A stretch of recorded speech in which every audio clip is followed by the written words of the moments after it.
présenter le traitement du diabète de type 1 chez l'enfant.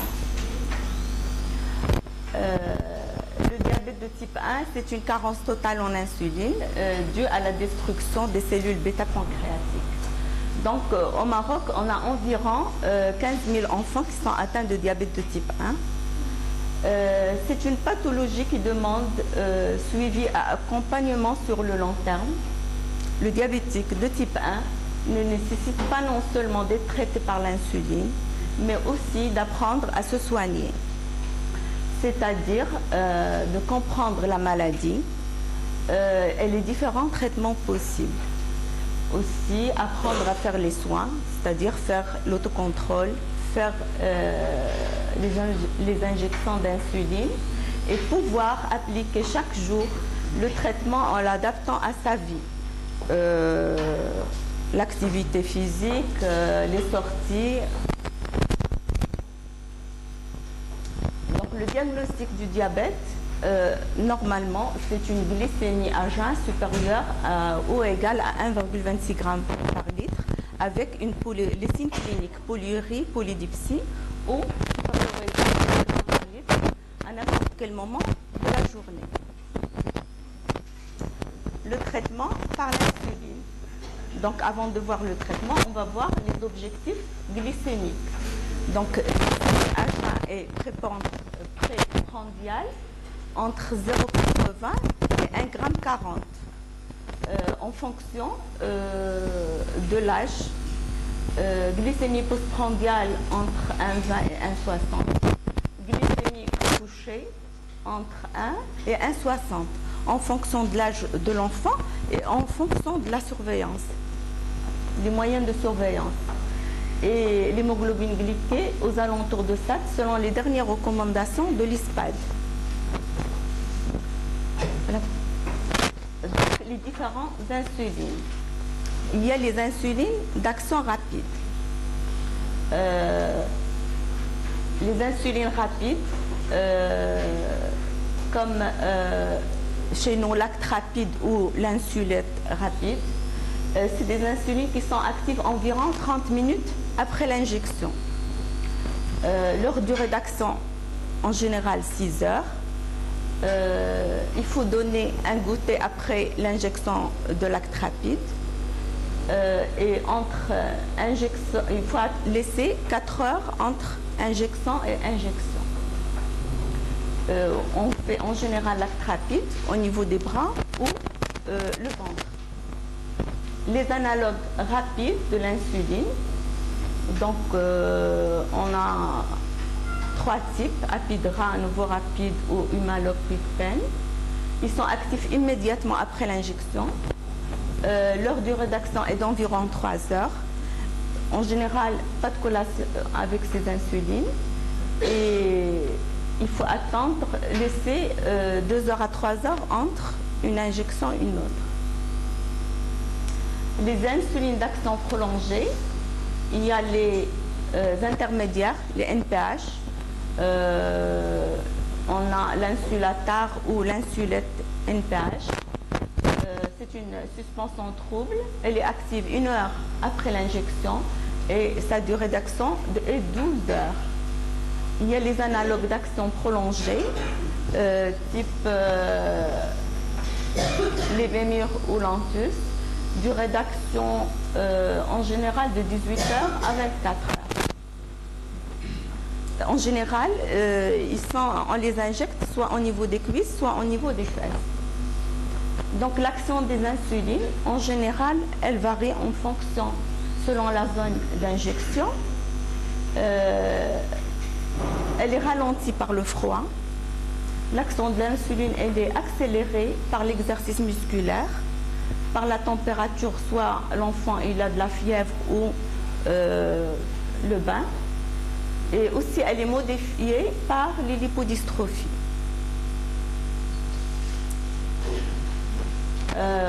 Où on va faire l'injection. Donc ça, c'est les sites d'injection. En général, quand on fait le mélange dans une seringue de rapide et d'intermédiaire, on on fait l'injection au niveau du ventre ou du bras le matin, le soir au niveau des cuisses ou des fesses. Normalement, il ne faut pas faire l'injection trop proche pour éviter les lipodystrophies. Donc, les schémas. Normalement, le schéma, c'est le médecin en collaboration avec l'enfant ou les parents. Il décide du schéma à donner, à prescrire en fonction de l'âge de l'enfant, en fonction du rythme de l'enfant et aussi en fonction des moyens des parents. Le schéma conventionnel, en général, on associe une rapide et une NPH 2 fois par jour, matin et soir. Normalement, quand on fait ce schéma, il faut 3 repas principaux et 2 collations. Et il faut une portion de glucides fixe à chaque repas. Pour le schéma basal-bolus, c'est 3 insulines d'action rapide à chaque repas et une insuline lente le soir au même moment. 3 repas principaux, pas de collation, sauf si on l'a fait avec de l'insuline. Et les portions de glucides doivent être fixes à chaque repas. Le schéma insulinothérapie fonctionnelle, c'est 3 insulines d'action rapide à chaque repas et une insuline lente le soir, 3 repas principaux, les collations avec insuline et la portion de glucides, elle est variable. Donc on peut changer la quantité de glucides. Donc c'est pour ça qu'on calcule le ratio glucidique. En général, chez l'enfant, c'est 300 divisé par la dose totale d'insuline. Et chez le grand, l'adolescent, c'est 500 divisé par la dose totale d'insuline. Et aussi, on calcule le facteur de sensibilité à l'insuline. 1800 divisé par la dose totale d'insuline. En général, l'insulinothérapie fonctionnelle nécessite une bonne connaissance diététique et des équivalences. La pompe à insuline, on utilise rien que l'insuline d'action rapide et le débit basal, il peut être modifié suivant les périodes d'énictémère. Les bolus sont adaptés au repas. On va voir quelques cas pratiques.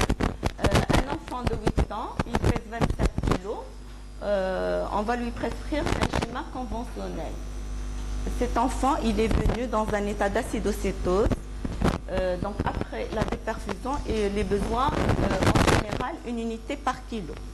Donc, il a besoin de 27 unités. Donc, on fait les 2 tiers d'insuline le matin, le 1 tiers le soir, moitié-moitié. Donc, ça va lui faire 9 actes rapides le matin, 9 insulateurs. Le soir, 5 actes rapides, 4 insulateurs. Donc, on va lui conseiller 3 repas principaux équilibrés, respect de certaines régularités dans l'horaire de prise de repas et de l'injection, quantité fixe de glucides et collation 2h30 à 3h après le petit déjeuner et après le dîner si l'enfant ne dort pas encore. Un autre cas pratique, un jeune de 13 ans qui pèse 50 kg, on lui prescrit un schéma basal-bolus. Comme il est venu dans un tableau juste de polyrepolydipsie, une hyperglycémie, donc les besoins ils varient entre 0,5 unités kilo-jour. Donc il a à peu près besoin de 25 unités. Donc on va faire les 2 cinquièmes en insuline lente le soir, au même moment, toujours au même moment, ça fait 10 unités. Et le 1 cinquième avant chaque repas, 5 unités. Donc le ratio de cet enfant, c'est 500 divisé par 25, c'est 20. Donc pour chaque unité d'insuline, elle va couvrir 20 grammes de glucides. Et l'indice de sensibilité, 1800 sur 25. Donc pour chaque unité d'insuline, elle va faire baisser la glycémie de 75. Bien sûr, on va faire au début beaucoup de glycémie pour adapter les doses d'insuline. Donc, il va prendre 3 repas principaux équilibrés, quantité de glucides fixe, et s'il veut une collation, c'est avec de l'insuline. L'adaptation des doses d'insuline. Donc, en général, les parents, les enfants et les adolescents ont appris à ajuster régulièrement la dose d'insuline. L'adaptation ne peut se faire si on fait des glycémies avant chaque repas et au coucher. Et on tient un carnet de surveillance. L'adaptation des doses d'insuline se fait d'après les résultats de la veille et des jours précédents. Les règles générales d'adaptation des doses d'insuline. Si j'ai une glycémie basse, inférieure ou égale à 0,60 g par litre, je diminue la dose d'insuline de 5 à 10%. Si j'ai mangé comme normalement, je n'ai pas oublié de collation, j'ai mangé à l'heure, et si j'ai fait la même activité avant, donc j'ai pas de cause, donc je diminue la dose d'insuline. Donc si j'ai une glycémie normale ou un peu élevée ou trop élevée, rien qu'un jour, donc je fais la même dose. Si j'ai le résultat trop élevé plusieurs jours, j'augmente la dose d'insuline de 5 à 10%. Conseil pour l'ajustement des doses d'insuline. Il faut corriger les hypoglycémies avant les hyper. Une fois les hypos éliminés, le rebond hyperglycémique disparaît souvent, surtout le schéma conventionnel. Il faut ajuster une seule dose d'insuline à la fois, en commençant par celle qui corrigera la première glycémie probablement problématique de la journée. En cas de maladie ou de stress, parfois on est amené à augmenter la dose de 10 à 20%.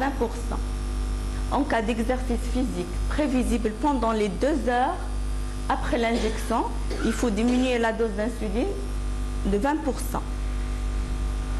La lune de miel.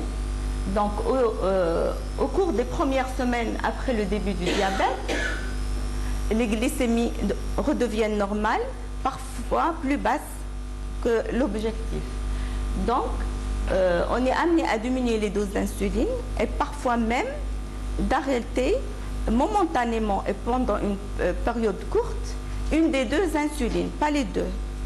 En général, on préfère arrêter la rapide et laisser la lente, même si on laisse une unité et ne pas arrêter. Vous avez compris. Le diabétique de type 1, c'est très important ce que dit Madame Dumais. Après la découverte du diabète, dans les mois qui suivent, surtout s'il est bien pris en charge et rapidement, il y a une phase de stabilisation et d'amélioration. Et tout dans la pensée, comme si le diabète a disparu. C'est l'erreur à ne pas faire. Il faut avertir la famille que le diabète va s'améliorer, mais que l'insulinothérapie reprendra, sera nécessaire. C'est une phase d'amélioration, mais transitoire. Elle peut durer 1 mois, 2 mois, 3 mois, 4 mois, et après ça peut durer 1 année à 2 ans. Et donc il faut préparer le patient, la famille, pour qu'il ne croit pas qu'il est guéri du diabète. Parce qu'il y a des charlatans, il y a des herboristes, il y a des gens qui vont jouer sur ça, parce qu'il a pris tel, parce qu'il a fait ceci. Non, c'est une phase normale. La lune de miel est connue dans le diabète de type 1. C'est très important. Et puis après, les doses vont revenir comme avant, voire plus.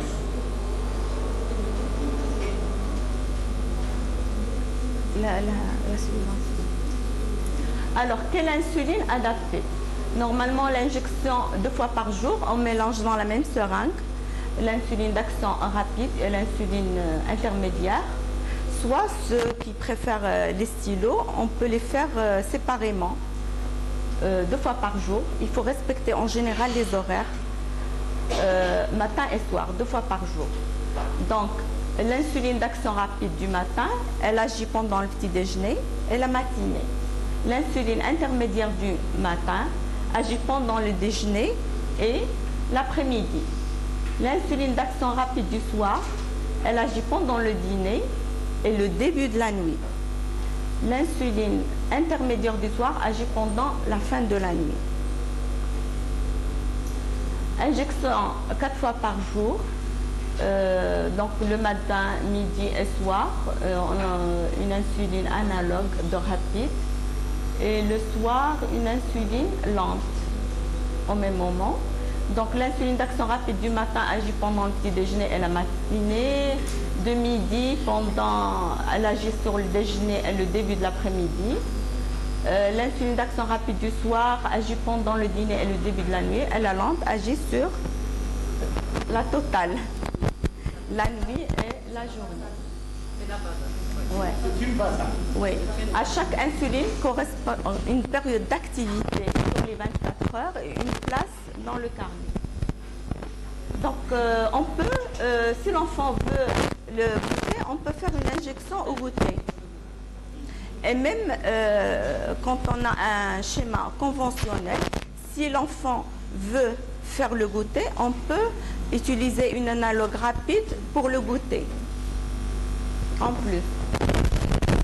Exemple, l'adaptation des doses d'insuline. Donc, on va voir quelqu'un qui fait rapide le matin avec 7 d'intermédiaire. Il a une glycémie à midi 0,4, donc il fait une hypoglycémie. Et le soir, 1,5, donc la glycémie est un peu élevée. Comme l'hypoglycémie, il est expliqué parce qu'il a oublié sa collation, donc le lendemain, on va faire la même dose. On ne va pas diminuer la dose d'insuline parce que l'hypo, elle est expliquée. Donc le soir, il fait 4,5. Donc au coucher, il a une hypoglycémie 0,5. Au réveil, 1,3. Donc l'hypoglycémie, elle n'est pas expliquée. Donc le lendemain, on va diminuer la dose de rapide du soir. Donc on va faire 3,5. Donc un autre 4,5. Glycémie normale à midi, un peu élevée le soir. Donc on va pas bouger les doses d'insuline. Un autre cas, un enfant qui fait 7 de rapide le matin et 12 d'intermédiaire, il a à midi 2,9, le soir, l'après-midi 1,9, le soir 2,1. On ne va rien changer. Le lendemain, la même dose. Il a des glycémies élevées toute la journée, à midi et le soir. Donc, le troisième jour, on va augmenter les doses. Mais on ne va pas augmenter les deux à la fois. On va commencer par la rapide et on attend. Un autre 6,11, il a 1,4 à midi, un peu élevé. Le soir, 3,9. Mais elle est expliquée. Elle est partie à un anniversaire. Donc, on ne va pas bouger les doses d'insuline le lendemain. La correction de la dose d'insuline. On a l'adaptation, mais aussi la correction. Je corrige les doses en fonction de ce qui se passe aujourd'hui. En fonction de la glycémie du moment, si glycémie élevée, je rajoute une petite quantité d'insuline d'action rapide à la dose habituelle. Et en fonction de l'activité physique, je réduis la dose d'insuline correspondant à la période d'exercice en fonction de l'intensité et de la durée de l'exercice. Je réduis la dose d'insuline qui suit aussi l'activité. Ça, un exemple de correction des doses d'insuline. Un enfant qui fait 10 de rapide le matin avec 15 d'intermédiaire. Donc à midi, il a une glycémie normale, l'après-midi, le soir un peu élevé. 4,7, au coucher 1,5, au réveil 1,4. Le lendemain, il se réveille avec une glycémie 2,9. Donc on va corriger la glycémie en rajoutant 2 unités de rapide à la dose habituelle. Mais quand c'est un schéma basal-bolus ou insulinothérapie fonctionnelle, l'enfant il sait qu'une unité de rapide, combien elle va faire baisser sa glycémie. Combien? Non, c'est pas toujours ça. C'est 1800 divisé par la dose totale de l'insuline. Donc un autre qui fait 9-12 le matin, 4-6 le soir. Donc il a de bonnes glycémies et il va faire un entraînement. Donc on va diminuer l'entraînement, il va le faire entre 13h et 15h. Donc on va diminuer la dose de l'intermédiaire du matin.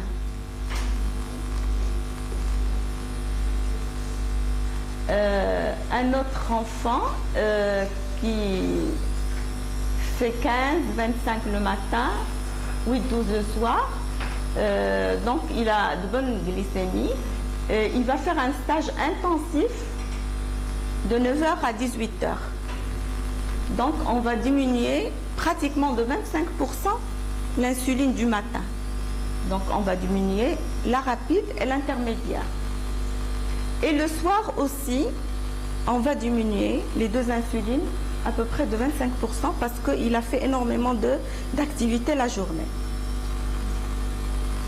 En conclusion, quel que soit le schéma thérapeutique, l'équilibre du diabète de type 1 dans l'enfant repose sur une bonne éducation thérapeutique, une alimentation saine, équilibrée et qui tient compte du schéma thérapeutique, et une activité physique régulière et bien gérée. Voilà.